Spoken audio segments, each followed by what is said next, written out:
Hello guys, welcome back my short video. So इधर मैले मोमो बनाएको छु है। अनि मलाई चाहिँ धेरै खानु मन लागिरहेको थियो। धेरै दिनपछि हाम्रोमा एउटा न्यू स्टार बहिनी नेपाली नै आएर चाहिँ मैले प्लान गरेँ मोमो खाउँ है भन्ने। अन्त चाहिँ कस्तो दामी बनाएको रहेछ, हेर्नुहोस् न। मोमो बनाएको थियो होइन, कस्तो दामी। म पनि बनाउँछु तर मलाई यस्तो दामी चाहिँ आउँदैन। उसले कस्तो दामी बनाएको छ। अनि हाम्रोमा चाहिँ मोमो बनाउने भाँडा पनि थिएन।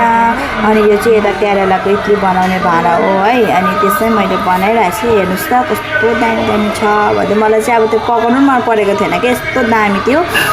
अन्त यसमा चाहिँ बेसी पानी आउँछ नि त, त्यही भएर 6वटा उसमा चाहिँ 3टामा मात्रै लगाउनुपर्छ। त्यो पनि मैले त्यो बिर्सेर एउटामा त 2टा मात्रै लगाइछु होइन।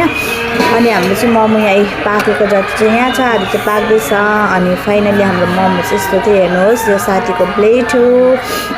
उसले चाहिँ सुपमा सादा सुप खायो। अनि यो चाहिँ मेरो है, मैले चाहिँ रङ खोर्सानी अचार सबै मिक्स गरेको सुप हो। यो मेरो प्लेट हो।